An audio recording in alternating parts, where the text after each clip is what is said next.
Hello बच्चों, एक बार फिर से आप सभी का बहुत बहुत स्वागत है आपके अपने YouTube channel study with ICC में।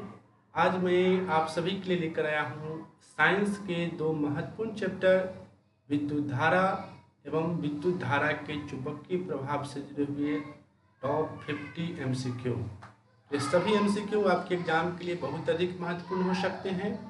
चलिए शुरू करते हैं आज की इस वीडियो की। ये रहा आज का पहला सवाल।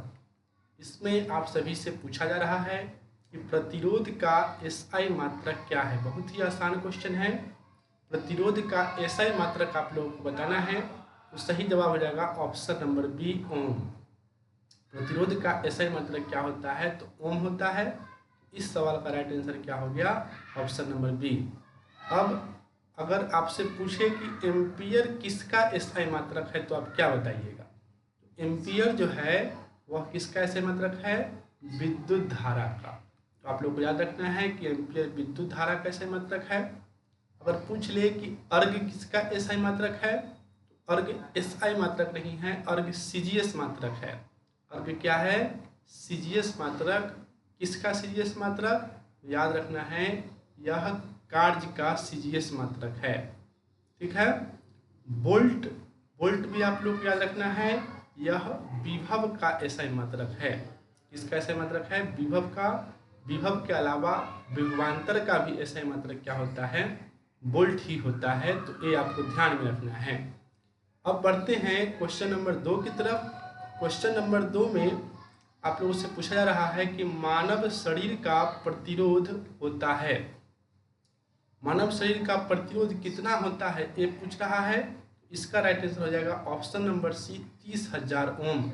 सभी लोगों को याद रखना है मानव शरीर जो होता है उसका प्रतिरोध लगभग 30,000 ओम होता है। तो सी इस प्रश्न का सही जवाब हो जाएगा। नेक्स्ट क्वेश्चन लेते हैं। नेक्स्ट क्वेश्चन में कहता है कि भी समानुपाती आई का नियम दिया। तो भी समानुपाती आई का नियम किसने दिया था, ओम ने। आप लोगों को याद रखना है जॉर्ज साइमन ओम इनका पूरा नाम है। इन्होंने ही एक नियम दिया था जिसे ओम का नियम कहते हैं। और इन्होंने कहा था कि अचर ताप पर किसी परिपथ में प्रवाहित विद्युत धारा जो होता है उत्पन्न विभवांतर के समानुपाती होता है। तो यहाँ भी का मतलब विभवांतर है और आई का मतलब है विद्युत धारा। तो विभवांतर विद्युत धारा के समानुपाती होता है, आपको याद रखना है। ओम के नियम के विषय में कोई आपसे पूछे तो आप कहिएगा कि विभवांतर जो होता है वह समानुपाती होता है। किसके समानुपाती होता है, विद्युत धारा के। इसी को ओम का नियम कहते हैं। शर्त क्या है कि ताप अचर होना चाहिए। ये क्वेश्चन भी आपसे पूछ सकता है कि ओम के नियम में ताप जो होता है वह कैसा होता है, तो ताप अचर होता है। तो ये हो गया ओम का नियम। इनका पूरा नाम है जॉर्ज साइमन ओम। समझ गए आप लोग। अब अगला सवाल की तरफ बढ़ते हैं। अगला सवाल में पूछ रहा है कि वोल्ट बटे एम्पियर प्रदर्शित करता है। वोल्ट बटे एम्पियर किसको प्रदर्शित करता है, ये आप लोगों से पूछ रहा है। तो सही जवाब होगा ओम को प्रदर्शित करता है। तो इसका भी राइट आंसर क्या हो जाएगा, ऑप्शन नंबर डी हो जाएगा। अब कैसे आपको समझना पड़ेगा इसको, साइंस के क्वेश्चन समझने लायक है। तो अभी मैंने आपको बताया कि ओम का नियम क्या कहता है, भी समानुपाती आई। और यहाँ से समानुपाती का चिन्ह जब आप हटाइएगा तो बराबर का चिन्ह आएगा और इसकी जगह पर एक कांस्टेंट के रूप में आएगा आर। तो भी बराबर हो जाएगा आर आई। और यही आर क्या है, चालक का प्रतिरोध है। आर बराबर अगर आप फॉर्मूला निकालिएगा तो आई इधर आ जाएगा। तो भी बटे आई बराबर क्या हो जाएगा, आर हो जाएगा। यानी कि प्रतिरोध बराबर क्या हो गया, प्रतिरोध बराबर हो गया विभवांतर बटे विद्युत धारा। भी का मतलब विभवांतर, आई का मतलब विद्युत धारा। और आप सभी जानते हैं कि विभवांतर का एसआई मात्रक अगर आपसे पूछेगा तो आप कहिएगा कि वोल्ट होता है। विभवांतर का एसआई मात्रक अभी मैंने आपको बताया क्या होता है, वोल्ट। और ये बटा का चिन्ह है तो यहाँ बटा का चिन्ह दे देंगे।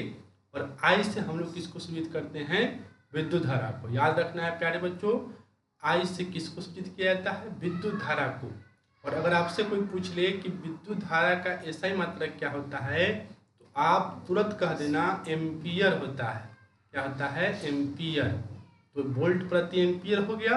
और इसी वोल्ट प्रति एम्पियर को जॉर्ज साइमन ओम के सम्मान में क्या कहा जाता है, ओम कहा जाता है। तो आप समझ गए कि वोल्ट प्रति एम्पियर किसको प्रदर्शित करता है, तो यह ओम को प्रदर्शित करता है। तो यहाँ से ये सारी बातें आप लोग को याद रखना है। कोई पूछेगा कि ओम का नियम क्या है, तो आप कह दीजिएगा कि भी समानुपाती आई। ओम का नियम क्या है, भी समानुपाती आई। भी का मतलब विभवांतर, आई का मतलब विद्युत धारा।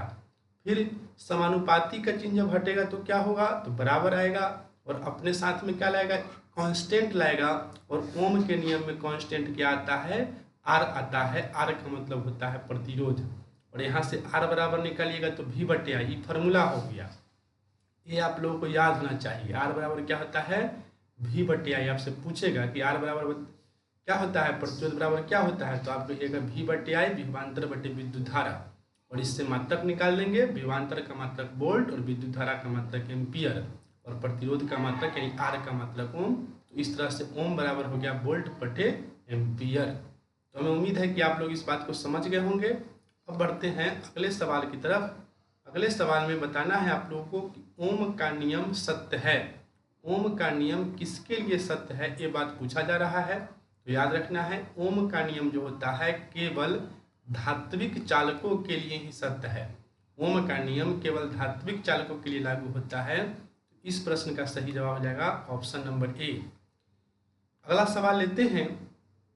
इसमें कहता है कि एक वोल्ट कहलाता है। एक वोल्ट क्या कहलाता है, ये आपसे पूछ रहा है। तो इसका सही जवाब हो जाएगा ऑप्शन नंबर बी, 1 जूल बटे कूलॉम। 1 जूल बटे कूलॉम को हम लोग क्या बोलते हैं, 1 वोल्ट बोलते हैं। ठीक है, तो आपको याद रखना है 1 वोल्ट बराबर क्या होता है, 1 जूल बटे कूलॉम। नेक्स्ट क्वेश्चन की तरफ पढ़ेंगे। नेक्स्ट क्वेश्चन में पूछ रहा है कि निम्नलिखित में कौन विद्युत विभवांतर का एसआई मात्रक है। तो सभी लोगों को याद रखना है, कभी भी अगर कोई आपसे पूछे कि विद्युत विभवांतर का एसआई मात्रक बताइए, तो आप तुरंत कह दीजिएगा कि वोल्ट होता है। विद्युत विभवांतर का एसआई मात्रक क्या होता है, ये होता है वोल्ट। ये आपको ध्यान में रखना है। इसके अलावा अगर पूछे वाट कि वाट किसका मात्रक है, तो आप कह दीजिएगा कि यह विद्युत शक्ति का मात्रक है। वाट किसका मात्रक है, विद्युत शक्ति का। इसको लिख लीजिए, पूछेगा आपसे एग्जाम में। एम्पियर अगर पूछेगा कि किसका मात्रक है, तो आप लोग हंसते खेलते कह दीजिएगा कि यह विद्युत धारा का ऐसा ही मात्रक है। और ओम का चर्चा तो अभी हुआ ही है कि यह प्रतिरोध का ऐसा ही मात्रक है। तो खूब रिवीजन कीजिए कि वीडियो में ही सब बात आप लोगों को याद हो जाए। अब नेक्स्ट क्वेश्चन लेंगे। नेक्स्ट क्वेश्चन कहता है कि आवेश का ऐसा ही मात्रक। आवेश का ऐसा ही मात्रक सभी लोगों को पता होगा कि कूलॉम होता है। आवेश का ऐसा ही मात्रक क्या होता है, तो कूलॉम होता है। तो डी इसका जो है सही आंसर हो जाएगा। थोड़ा सा समझ लीजिए यहाँ पर कि आवेश का मतलब कूलॉम किस तरह से होता है। कभी भी कोई आपसे अगर पूछे कि आवेश को किससे सूचित करते हैं, तो आप कह देना कि क्यू से सूचित करते हैं। और क्यू बराबर फार्मूला क्या होता है, तो क्यू बराबर फार्मूला होता है आई टी। क्यू बराबर क्या होता है फार्मूला, आई टी। आई का मतलब विद्युत धारा और टी का मतलब समय। तो क्यू बराबर क्या हो गया, आई टी हो गया। अब ये जो क्यू है यानी कि आवेश, आवेश का ऐसा ही मात्रक आप जानते हैं कि कूलॉम होता है। लेकिन ये कूलॉम जो है, कूलॉम वैज्ञानिक के नाम पर कूलॉम कहा जाता है। रियलिटी यह है कि ये कूलॉम बराबर होता है, ये फार्मूला बताएगा कि आई का मतलब विद्युत धारा और विद्युत धारा का मतलब क्या होता है, ए फॉर एम्पियर। और टी का मतलब टाइम, और टाइम का अगर मात्रक कोई आपसे पूछे तो आप कह दीजिए क्या होता है, सेकेंड। तो ये जो कूलॉम होता है ये एक्चुअली में क्या है, एम्पियर सेकेंड है। इस एम्पियर सेकेंड को हम लोग कूलॉम बोलते हैं। किसके सम्मान में, वैज्ञानिक हैं एक जेम्स कूलॉम, तो उन्हीं के सम्मान में एम्पियर सेकेंड को हम लोग कूलॉम बोलते हैं। तो अगर क्वेश्चन पूछे कि आवेश का ऐसा ही मात्रक क्या होता है और एम्पियर सेकेंड ऑप्शन में हो, तो यह भी पूरी सही है, इसमें गलती नहीं मानना है। हम उम्मीद करते हैं कि आप लोग समझ गए होंगे। अब नेक्स्ट क्वेश्चन लेते हैं। नेक्स्ट क्वेश्चन बहुत ही प्यारा है कि आवेश का सीजीएस मात्रक आपसे पूछ रहा है। तो सीजीएस मात्रक आप लोग को याद रखना है। आवेश का सीजीएस मात्रक होता है स्टेट कूलम। क्या होता है, स्टेट कूलम। याद हो गया होगा। आगे बढ़ेंगे अब अगले सवाल की तरफ। क्वेश्चन नंबर 10 क्या कहता है कि आवेश को किस यंत्र द्वारा मापा जाता है। तो आप लोग को याद रखना है, जैसे बुखार होता है तो उसको मापते हैं थर्मामीटर से। तो बुखार मापने वाला यंत्र है थर्मामीटर। उसी तरह से आवेश को मापने वाला यंत्र क्या है? इलेक्ट्रोमीटर। आवेश को किस यंत्र से मापते हैं? इलेक्ट्रोमीटर से। तो डी इस सवाल का सही जवाब हो जाएगा। अगला सवाल में देखिए क्या कह रहा है। अगला सवाल कह रहा है कि विशिष्ट प्रतिरोध या प्रतिरोधकता का एसआई मात्रक क्या होता है? तो विशिष्ट प्रतिरोध को प्रतिरोधकता भी कहा जाता है और इसका एसआई मतलब होता है ओम मीटर। याद रखना है, विशिष्ट प्रतिरोध या प्रतिरोधकता दोनों में से कुछ पूछेगा, आप क्या बताइएगा? ओम मीटर बताइएगा। यहाँ से एक सवाल आपको और याद रखना है, ये ऑप्शन नंबर सी वाला। अगर ये पूछे कि प्रति ओम प्रति मीटर किसका मात्रक है? प्रति ओम प्रति मीटर, तो आप बताएंगे कि यह विशिष्ट चालकता का एसआई मात्रक है। किसका एसआई मात्रक है? विशिष्ट चालकता का। तो समझ गए। अगर पूछे कि विशिष्ट प्रतिरोध का मात्रक, तो ओम मीटर बताना है, और विशिष्ट चालकता का मात्रक पूछे तो दोनों से पहले ओम प्रति लगा देना है। ओम से पहले भी प्रति लगा देना है और मीटर से पहले भी प्रति लगा देना है। तो उम्मीद करते हैं कि आप लोग समझ गए होंगे। 2 क्वेश्चन यहाँ से हो गया। विशिष्ट प्रतिरोधकता का मात्रक ओम मीटर और विशिष्ट चालकता का ऐसा मात्रक प्रति ओम प्रति मीटर। क्लियर है?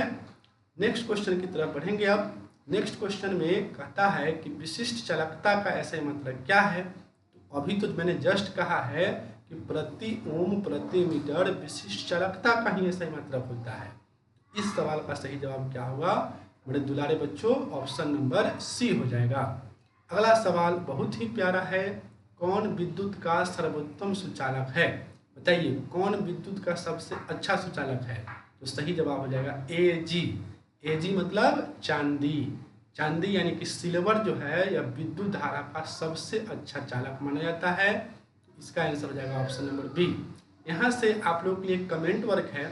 आप लोग बताइए कि एजी यानी कि चांदी जो है इसका परमाणु संख्या कितना होता है? देखते हैं कौन कौन शेर बहादुरों को पता है कि एजी का परमाणु संख्या क्या होता है। कमेंट करना है। कमेंट जब भी सवाल पूछा जाए कमेंट करना है। आप लोग कमेंट करने में कंजूसी करते हो, ये गलत बात है। अगला सवाल लेते हैं। इसमें कहता है कि विभवांतर मापने वाले यंत्र को क्या कहा जाता है? तो विभवांतर हम लोग मापते हैं किस यंत्र से? वोल्ट मीटर से। याद रखना है प्यारे बच्चों, विभवांतर को किस यंत्र से मापेंगे? वोल्ट मीटर से। इस सवाल का सही जवाब हो जाएगा ऑप्शन नंबर बी। अगर कोई आपसे पूछ ले कि आमीटर से क्या मापते हैं, तो आप कह देना विद्युत धारा मापते हैं। आमीटर से क्या मापते हैं? विद्युत धारा। वोल्ट मीटर से विभवांतर। अगर पूछे कि गैल्वेनोमीटर से क्या मापते हैं, तब क्या कहिएगा? तब कहिएगा विद्युत धारा की दिशा। याद रखना है, सवाल पर ध्यान देना है। अगर पूछे कि विद्युत धारा की दिशा किस यंत्र से ज्ञात करते हैं, तो गैल्वेनोमीटर से ज्ञात करते हैं। समझ गए? विद्युत धारा की दिशा किस यंत्र से ज्ञात करते हैं? गैल्वेनोमीटर से। और सीधे पूछे कि विद्युत धारा का परिमाण किस यंत्र से ज्ञात करते हैं, तो आमीटर से। और विभवांतर को किससे मापते हैं, तो वोल्ट मीटर से मापते हैं। और जा गया अगला सवाल, क्वेश्चन नंबर 15 कहता है कि आमीटर को विद्युत परिपथ में कैसे जोड़ा जाता है? तो आमीटर को याद रखना है हमेशा श्रेणी क्रम में जोड़ा जाता है। आमीटर को कैसे जोड़ते हैं? श्रेणी क्रम में। तो सही जवाब हो गया ऑप्शन नंबर ए। अब यहाँ से एक सवाल और जान लीजिए। आपसे पूछेगा कि आमीटर के ही फुफेरा भाई है वोल्ट मीटर। आमीटर के फुफेरा भाई कौन है? Volt meter. मजाक में बोले हैं, इन्हें समझिए कि सही में फुफेरा भाई। कर सके कोई भाई थोड़े होता है। तो पूछेगा कि वोल्ट मीटर को कैसे जोड़ते हैं, तो इसको पार्श्वबद्ध जोड़ते हैं। पार्श्वबद्ध का मतलब होता है समांतर क्रम में। याद रखना है, श्रेणी क्रम में आमीटर को जोड़ेंगे और समांतर क्रम में किसको जोड़ेंगे? Volt meter. क्लियर हो गया? अगला सवाल अगला सवाल 16 नंबर है।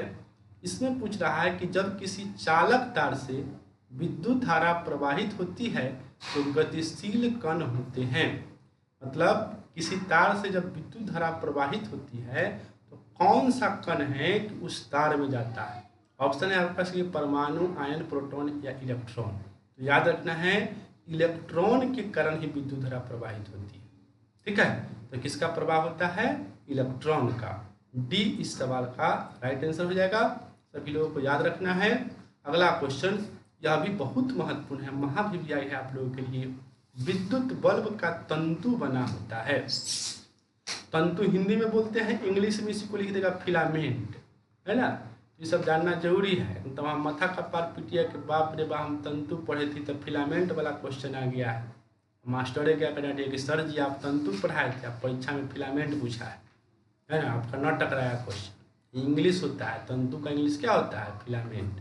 तो विद्युत बल्ब का जो फिलामेंट होता है, तंतु होता है, किसका बना होता है? टंगस्टन का बना होता है। एक कमेंट वर्ग CW आप लोगों के लिए है, बताइए कि टंगस्टन का संकेत क्या होता है। देखते हैं कि किन किन बच्चों को पता है कि टंगस्टन का संकेत क्या होता है। तो विद्युत बल्ब का तंतु किससे बना होगा? टंगस्टन का। और एक कमेंट वर्क आप लोगों के लिए है कि इसका संकेत क्या होता है। अगर आपसे पूछे कि विद्युत बल्ब में कौन सी गैस भरी जाती है, कौन सी गैस भरी जाती है, तो क्या बताएंगे? अक्रिय गैस भरी जाती है। कौन सी गैस भरी जाती है? अक्रिय गैस। तो इसको ध्यान में रखना है। विद्युत बल्ब में फिलामेंट के उपचयन को रोकने के लिए क्या भरी जाती है? अक्रिय गैस भरी जाती है। ठीक है। अगला सवाल 18 नंबर है। इसमें पूछता है कि धारा मापने में किसका उपयोग होता है। तो धारा मतलब विद्युत धारा। और अभी मैंने आपको बताया है कि विद्युत धारा मापने में एमीटर का प्रयोग होता है। देखिए एमीटर को आमीटर भी लिखकर पूछ सकता है, तो एमीटर लिखे या फिर आमीटर लिखे, एक के बात है। और धारा यानी कि विद्युत धारा, तो इसको हम लोग मापेंगे एमीटर से। ठीक है। अगला सवाल देखिए, इसमें कहता है, क्या कहता है कि 1 माइक्रो एम्पियर विद्युत धारा निम्नलिखित में कौन सी है। पूछा हुआ सवाल है। 1 माइक्रो एम्पियर, देखिए माइक्रो का मतलब होता है 10 के पावर -6। 1 माइक्रो एम्पियर का मतलब क्या हो जाएगा? 10 के पावर -6 एम्पियर। समझ गए? माइक्रो शब्द जहां भी आ जाए आपको 10 के पावर -6 लगाना है। कितना लगा देना है? 10 के पावर -6। जिसमें माइक्रो एम्पियर है, अगर माइक्रो वोल्ट लिख देगा क्या कहिएगा? 10 के पावर -6 वोल्ट। समझ गए? माइक्रो का मतलब होता है 10 के पावर -6। नौमा में आप लोग पढ़े होंगे एटो फेमटो पिको नैनो माइक्रो मिली सेंटीडेसी एक्सापेटा गीगा मेगा किलो हेक्टोटेका। उसमें 100 का दिल रहता था कि 10 के पावर इतना, 10 के पावर उतना, ये सब आपको पता होगा। तो माइक्रो का मतलब क्या होता है? 10 के पावर -6। आगे बढ़ेंगे। अगला सवाल क्या कहता है? अगला सवाल कहता है कि निम्नलिखित पदार्थों में कौन चालक है। इसमें कौन चालक है ये आप लोगों से पूछ रहा है। याद रखना है एल्युमिनियम। एल्युमिनियम जो है इसमें विद्युत धारा का सुचालक है, बाकी सब कुचालक है। तो डी इसका सही जवाब हो जाएगा। क्या क्वेश्चन पूछा हुआ है तो महत्वपूर्ण हो गया, आप लोग को याद रखना है। अगला सवाल इसमें कहता है कि विद्युत परिपथ की शक्ति होती है, यानी कि विद्युत शक्ति ज्ञात करने का फॉर्मूला पूछ रहा है। याद रखना ये होता है V²/R। क्या होता है? V²/R। पूछेगा आपसे कि विद्युत शक्ति बराबर क्या होता है, आप कहिए कि V²/R। क्या होता है? V²/R। ठीक है।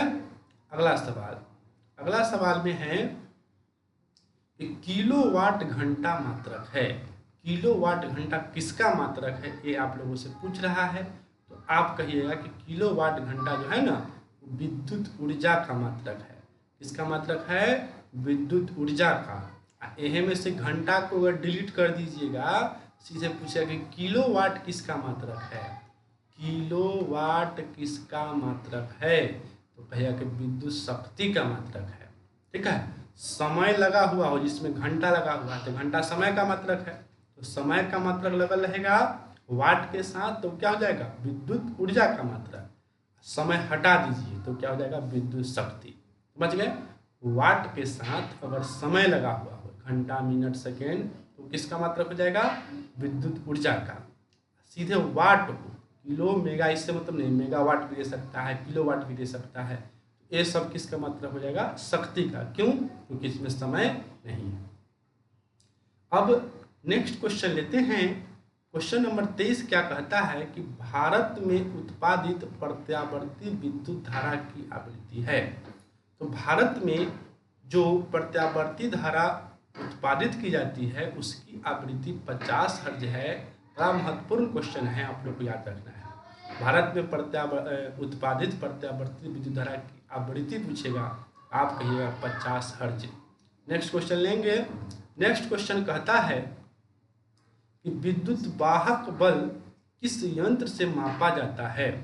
तो विद्युत वाहक बल उसी यंत्र से मापा जाता है जिस यंत्र से विभव मापा जाता है और विभवांतर मापा जाता है। तो आप फटाक से कह दीजिए कि सर जी अभी तक पढ़ाए हैं कि विभव या विभवांतर को हम लोग वोल्ट मीटर से मापते हैं। इसका मतलब विद्युत वाहक बल को भी किससे मापेंगे, वोल्टेमीटर से मापेंगे। तो सी इसका सही जवाब हो जाएगा। अगला सवाल देख लीजिए, कहता है कि किलोवाट घंटा बराबर होता है। तो किलोवाट घंटा बराबर कितना के बराबर होता है, तो याद रखना है 1000 यूनिट के बराबर होता है। ठीक है, तो इसका सही जवाब क्या हो जाएगा, option number B 1000 unit. Kilo का मतलब होता है क्या, 1000। ठीक है, किलो का मतलब क्या होता है, एक। जैसे कि 1 किलो कोई सामान लेते हैं तो 1000 ग्राम तौल के देता है। 1 किलोग्राम लेते हैं, कहते हैं कि 1 किलोग्राम फलाना चीज़ दीजिए, तो वो क्या करता है 1 किलोवा चढ़ाता है। 1 किलोवा का मतलब 1000 ग्राम। तो किलो का मतलब होता है 1000। जैसे अभी मैंने आपको समझाया था कि माइक्रो का मतलब होता है 10 के पावर -6, उसी तरह से किलो का मतलब होता है 10 के पावर 3। समझ गए, यानी कि 1000। तो किलो कहीं भी आ जाए तो आपको 1000 समझना है। अगला सवाल देखिए। अगला सवाल पूछता है कि इसमें 1 HP यानी हॉर्स पावर हिंदी में अश्व शक्ति बराबर होता है। तो बड़ा ही आसान सवाल है। जो हॉर्स पावर है, अश्व शक्ति है, इसका मान 746 वाट के बराबर होता है। इसको रट जाना है। कुछ क्वेश्चन ऐसा है जिसको एकदम चिबा जाइए, है ना, साफ चिबा जाइए, इसी क्वेश्चन हो गया। इसको क्या समझिए, कुछ नहीं, कोई नहीं समझा सकता है। फिजिक्स के कितनों बार का विद्वान से पढ़िएगा तो वो कहेगा कि अंतिम में प्रूफ करेगा कि ऐसा ऐसा ऐसा हुआ, लेकिन अंतिम में आपको यादें करना पड़ेगा कि 1 हॉर्स पावर का मान कितना होता है, 746 वाट। ठीक है मेरे दुलारे बच्चों, अगला सवाल में आप लोगों को बताना है कि आवेश के 1 क्वांटम का मान होता है। तो आवेश के 1 क्वांटम का मान होता है 1.6 × 10 के पावर -19 कूलम। तो सी इसका सही जवाब हो गया। 1.6 × 10 के पावर -19 कूलम, यही होता है आवेश के 1 क्वांटम का मान। ठीक है, तो इसको भी एकदम याद कर जाना है। ठीक है, नेक्स्ट क्वेश्चन 28 है। इसमें कहता है कि घरों में विद्युत परिपथ समूहित रहता है। तो घरों में वायरिंग जो होता है वह किस क्रम में रहता है, श्रेणी क्रम में, समांतर क्रम में, मिश्रित क्रम या फिर इनमें से कोई नहीं। इसका सही जवाब हो जाएगा ऑप्शन नंबर बी, समांतर क्रम में रहता है। आप सभी लोग को याद रखना है, वायरिंग जो होता है वह किस क्रम में होता है, समांतर क्रम में होता है, श्रेणी क्रम में नहीं होता है। किस क्रम में होता है, समांतर क्रम में। नेक्स्ट क्वेश्चन लीजिए। नेक्स्ट क्वेश्चन में कहता है कि एम्पियर सेकेंड मात्रक है। तो अभी हम समझाए थे आप लोगों को, Q बराबर IT, आवेश बराबर ही ना था विद्युत धारा गुणे समय। तो विद्युत धारा का मात्रक एम्पियर, टाइम का मात्रक सेकेंड। तो एम्पियर सेकेंड किसका मात्रक हो गया, आवेश का। आवेश किस ऑप्शन में है, सी में है। इसका सही जवाब हो जाएगा ऑप्शन नंबर सी। अब अगला सवाल को देख लीजिए, याद करिएगा बढ़िया से। तो सवाल को आप देखिएगा, नहीं तो सवाल आपको देख लेगा। कहने का मतलब है कि पढ़ते हो कि बढ़िया से तो सब क्वेश्चन में मजा आता होगा, और नहीं तो सफाई लगता हो कि बाप रे कहाँ से क्वेश्चन आ गए, सब कुछ जनमे नहीं करते। और ना पढ़िएगा तो थोड़े भी जानिएगा, इसको पढ़ना पड़ेगा अच्छे से, है ना। अभी से नहीं पढ़े हैं तो वीडियो में जो क्वेश्चन है इसको लिखिए, PDF हम भेज देंगे। आप PDF को जो है उसको खाली मोबाइल नहीं रखना है, उसको पहले कॉपी में रखना है, कॉपी के बाद खोपड़ी में, है ना। ये खोपड़ी वाला काम करेगा परीक्षा में। बहुत विद्यार्थी इतने से खुश हो जाता है कि बाप रे भाई 4 पन्ना लिख गए, है ना। 2 पन्ना सर जी पढ़ाए थे कोचिंग में, और 2 पन्ना यूट्यूब से, और 4 पन्ना पढ़ कर खूब खुश होता है कि माए गया तो 4 पन्ना लिख लिया हुआ है, बना खीर पूरी खाओ। तो खीर पूरी खाने से काम नहीं चलेगा, है ना। जब तक दिमाग में नहीं गया बात, खाली लिखंत वाला से काम नहीं होगा। आपको सीखना होगा और दिमाग में चीज़ों को रखना होगा, तब परीक्षा में बेहतर परफॉर्मेंस होगा। ठीक है, तब परीक्षा के समय तो इसी कहता है कि सर 100 बना दिए हैं, रिजल्ट आता है तो पूछता है रिजल्ट आया पास उस किया, तो हाँ पास कर गए हैं, कौन डिवीजन से, तो फेल डिवीजन से, तो फेल डिवीजन से पास करेगा, है ना। तो आप लोगों को दिमाग में बातों को रखना है, दिमाग में रखिएगा तब जाकर पास कीजिएगा, ठीक है। जब फेल कीजिएगा तो उसके बाद आप समझ, मतलब जो फेल कभी किया है उससे पूछिए फेल होने का दर्द क्या होता है, ठीक है। तो अभी मेहनत कर लीजिए, मेहनत कीजिएगा, फर्स्ट डिवीजन से पास कीजिएगा। और अभी समय बचा हुआ है, अभी बहुत कुछ बिगड़ा नहीं है, अभी से जी जान लगा दीजिए पढ़ाई पर, ठीक है। मेला उला को भूल जाइए कि मेला है वो मेला है, ये पबनी है वो पबनी है, एकदम अपने आप को रूम में लॉक कर लीजिए और पढ़िए, जी जान लगा के पढ़िए चीज़ों को, ठीक है। अब पढ़ा देते हैं तो आप ये कि सर जी पढ़ाते कम है बतियाते ज़्यादा है, यूट्यूब पर इतना कोई थोड़े बतियाता है। तो ये क्वेश्चन मार्क को देख लीजिए, कहता है कि विद्युत फ्यूज विद्युत धारा के किस प्रभाव पर कार्य करता है। विद्युत फ्यूज देखे होंगे रहता है, तो विद्युत धारा के किस प्रभाव पर कार्य करता है, तो याद रखना है उष्मीय प्रभाव पर कार्य करता है। विद्युत फ्यूज जो रहता है वो विद्युत धारा के उष्मीय प्रभाव पर कार्य करता है। तो राइट आंसर इसका हो जाएगा आपको option number A. Next question लेंगे, इसमें कहता है कि फ्यूज का तार बना होता है, फ्यूज का तार जो लगता है वो किसका बना होता है, तो याद रखना है यह शीशा एवं टीन का बना होता है, ठीक है। फ्यूज का तार किसका बना होता है, शीशा एवं टीन का। नेक्स्ट क्वेश्चन, क्वेश्चन नंबर 32, इसमें कहता है कि फ्यूज के तार को हमेशा जोड़ा जाता है। बताइए फ्यूज के तार जो जोड़ते हैं वो विद्युन्मय तार में जोड़ते हैं कि उदासीन में कि भू तार में, मतलब गर्म में जोड़ते हैं कि ठंडा में जोड़ते हैं कि आर्थिक में जोड़ते हैं। ये आप लोग जानते होंगे कि इसको हमेशा गर्म तार में जोड़ते हैं लेकिन विद्युन्मय तार से जोड़ते हैं। तो इस सवाल का सही जवाब हो जाएगा आपको option number A. Next question लेते हैं, इसमें कहता है कि फ्यूज के तार का होता है, बताइए फ्यूज के तार का क्या होता है, कम गलनांक कम प्रतिरोध, या उच्च गलनांक उच्च प्रतिरोध, या कम गलनांक उच्च प्रतिरोध, या फिर उच्च गलनांक कम प्रतिरोध। यह सब क्वेश्चन बहुत खतरनाक है, डेंजर क्वेश्चन है, इसको समझना पड़ेगा। पहले ये समझिए कि फ्यूज के तार को हम लोग परिपथ में क्यों लगाते हैं। इसलिए लगाते हैं कि अगर ज़्यादा धारा का प्रवाह होने लगे तो वह टूट जाए, जल्दी टूट जाए। तो जल्दी टूटेगा तो उसका गलनांक कम होना चाहिए कि अधिक होना चाहिए, सब आदमी कहेंगे गलनांक कम रहेगा तब ना जल्दी टूटेगा। एक वो चीज़ स्पष्ट हो गया कि कम गलनांक होना चाहिए। अब है कि प्रतिरोध कम होना चाहिए या ज़्यादा होना चाहिए, तो उसका प्रतिरोध ज़्यादा होना चाहिए। क्यों ज़्यादा होना चाहिए, प्रतिरोध का मतलब ही होता है कि विद्युत धारा के विरोधी, विद्युत धारा के दुश्मन, ठीक है। तो फ्यूज का काम है कि जो भी मशीन वगैरह लगा हुआ है, टीवी है और भी चीज़ जो लगा हुआ है उसको खराब होने से बचाना। तो फ्यूज जो है उसका प्रतिरोध जब ज़्यादा होगा उसके तार का, तभी तो विद्युत धारा के विरोध कर पाएगा, ताकि इधर जो मशीन लगा हुआ है वो न जले। यानी कि प्रतिरोध क्या होना चाहिए, ज़्यादा होना चाहिए, गलनांक कम और प्रतिरोध ज़्यादा, ठीक है। इसका जवाब हो जाएगा सी, ठीक है। समझ गए सभी बच्चे। अगला क्वेश्चन देखिए 34 नंबर। 34 नंबर क्वेश्चन कहता है कि विद्युत धारा के उष्मीय प्रभाव की खोज किसने किया था। याद रखना है विद्युत धारा के उष्मीय प्रभाव की खोज किया था जूल ने। किसने किया था, जूल ने। तो ये इस सवाल का सही जवाब हो जाएगा। तो अगला सवाल लेते हैं, इसमें कहता है कि विद्युत धारा के चुंबकीय प्रभाव, पिछला क्वेश्चन में था उष्मीय प्रभाव, यहाँ है चुंबकीय प्रभाव। तो चुंबकीय प्रभाव की खोज किया था ओस्टर्ड नामक वैज्ञानिक ने। याद रखना है विद्युत धारा के चुंबकीय प्रभाव की खोज किसने किया, ओस्टर्ड ने किया, ठीक है। अब अगला सवाल में है कि विद्युत धारा के रासायनिक प्रभाव की खोज किसने किया। तो इस जो विद्युत धारा का रासायनिक प्रभाव है इसकी खोज किया गया था माइकल फैराडे के द्वारा।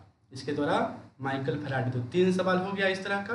विद्युत धारा का टोटल 3 प्रभाव है, तापीय प्रभाव या उष्मीय प्रभाव देगा तो जूल बताना है, ठीक है। तापीय प्रभाव या उष्मीय प्रभाव की खोज कौन किया है, जूल।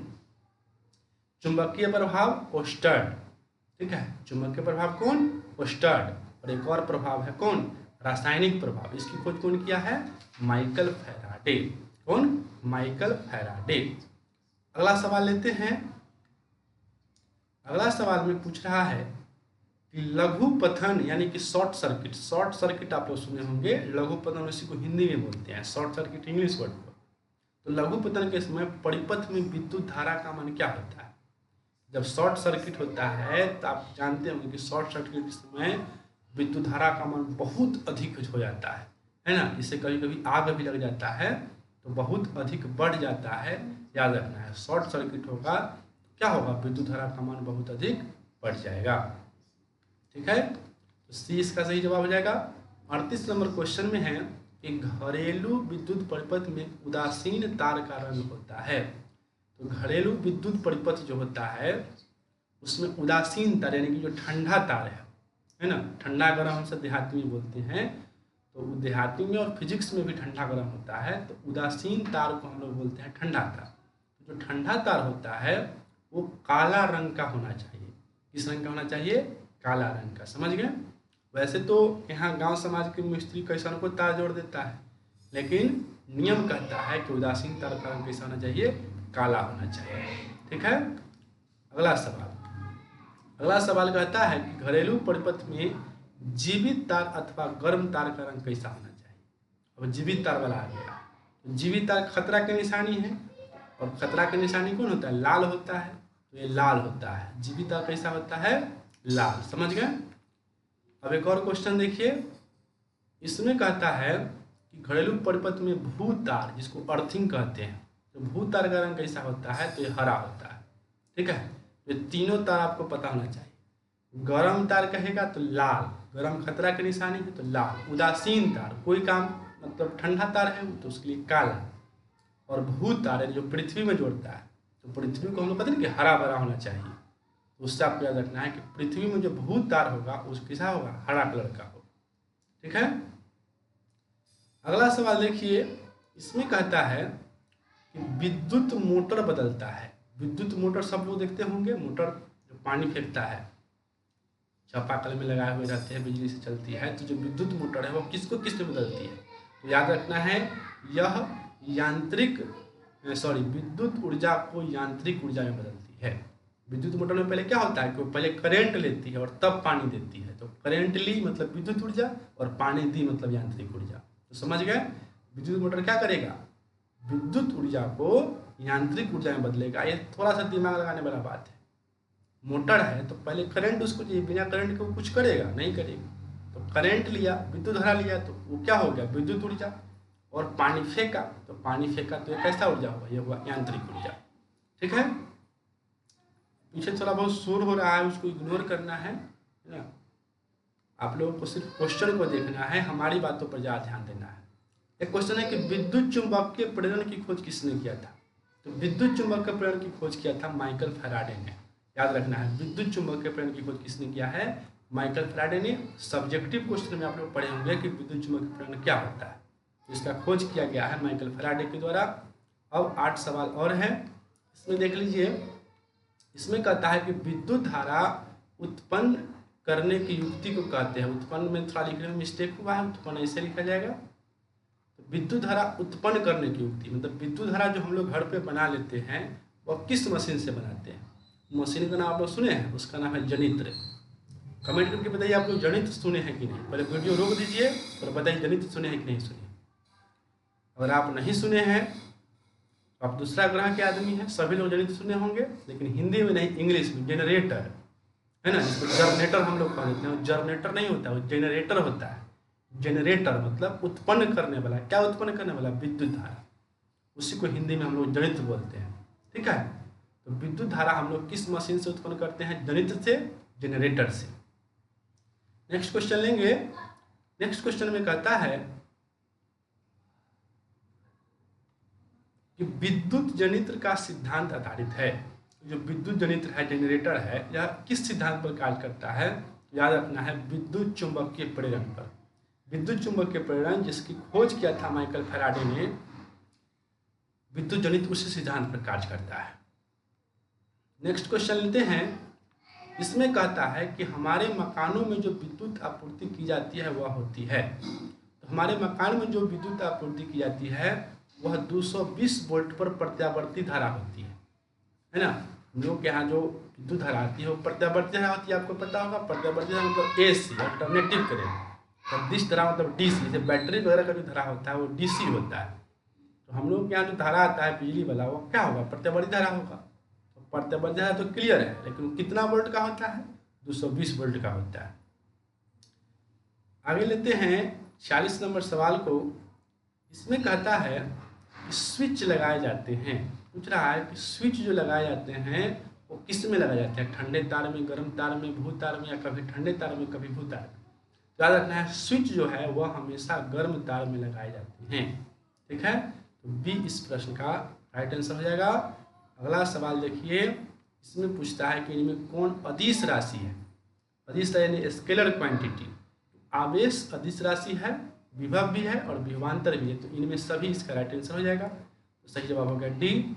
अब है क्वेश्चन नंबर 48। 48 नंबर क्वेश्चन आप लोगों से पूछ रहा है कि एम्पियर सेकेंड किसका मात्रक है? यह क्वेश्चन रिपीट हो गया है।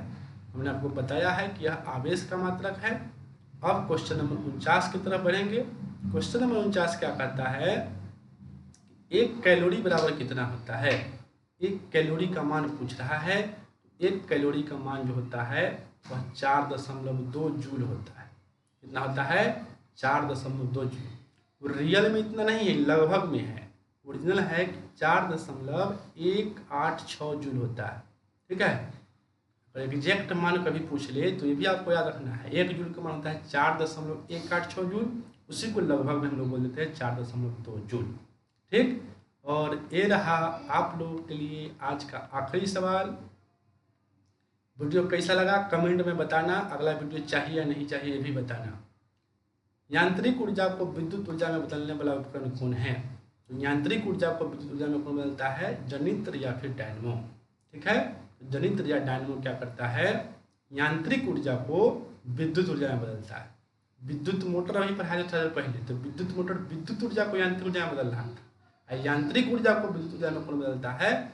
जनित्र या फिर डायनमो। ठीक है, जनित्र में भी डायनमो का प्रयोग किया जाता है। तो ये थे 50 प्रश्न। इसका एक पार्ट और आएगा और दोनों चैप्टर का ऑब्जेक्टिव आप बना लीजिएगा।